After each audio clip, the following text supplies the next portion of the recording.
আজকে করছি আলু আর পেঁয়াজের কলা পাতায় পাতুরি।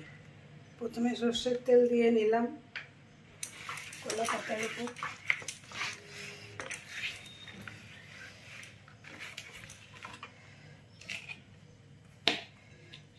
এখানে আছে আলু, ধনেপাতা, পেঁয়াজ কুচি, গোটা কাঁচা লঙ্কা, আর এটা আছে রসুন বাটা।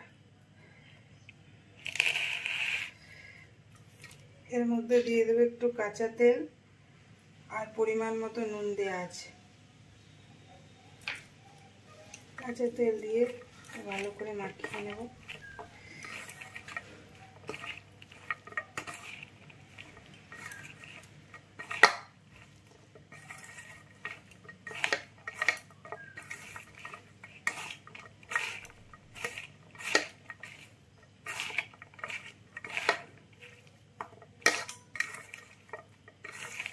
এটা ভাত দিয়ে, রুটি দিয়ে, সব কিছু দিয়েই খাওয়া যায়।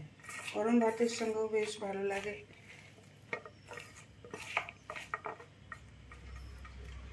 হয়ে গেল আমার মাখানো।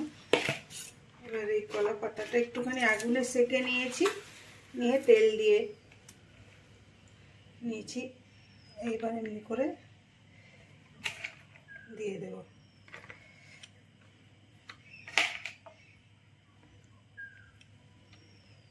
দেখো কাঁচা লঙ্কা দিয়েছি আর লাল লঙ্কা গুঁড়োও দিয়েছি।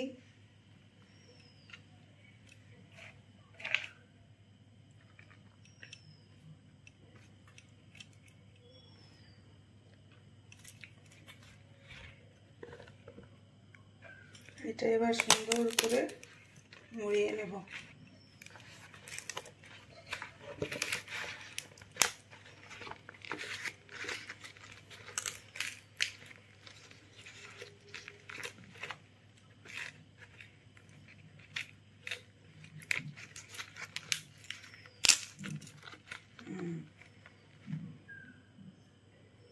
মুড়িয়ে এইরকম সুতো দিয়ে, এই যে সুতো দিয়ে ভালো করে বেঁধে নেব।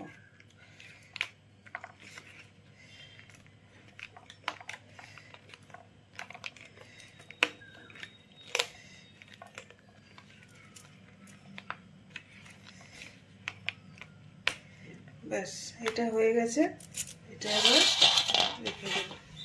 এইরকম করে আমি কয়েকটা বানিয়ে নেব, তারপর গ্যাসে সিম করে ভাজবো, সেটাও তোমাদের পরে দেখাচ্ছি। দেখো এবার আমার সবগুলো মোড়ানো হয়ে গেছে কলা পাতায় পাতুরিগুলো।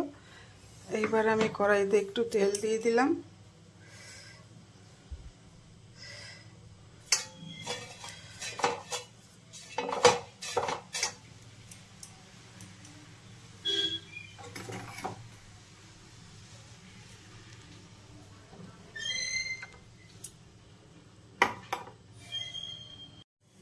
কড়াইটা এবার একটু বেশ গরম হয়ে উঠেছে।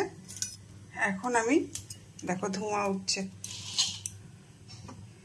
এখন আমি এই পাতুরিগুলো দেখো বসিয়ে দেবো এক এক করে।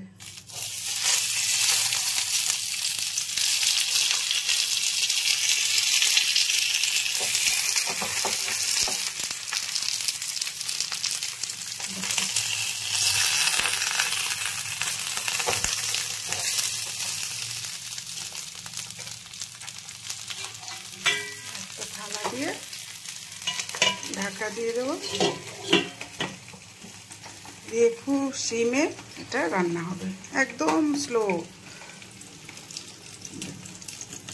গ্যাসের ফ্লেম একদম স্লো করে দিয়ে এটা 20-25 মিনিট মতো লাগবে ভেতরে আলুগুলো সেদ্ধ হতে, তারপরেই হয়ে যাবে আলু পেঁয়াজের পাতুরি। দেখাচ্ছি কেমন হচ্ছে একটু পরে। দেখো এবার 20-25 মিনিট পর ফিরে আসলাম আলুটা ফুলতে।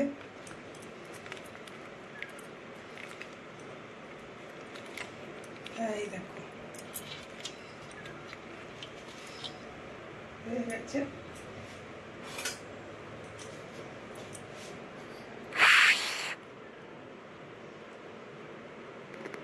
আলুটা ভালোই সিদ্ধ হয়ে গেছে, নরম হয়ে গেছে আলু,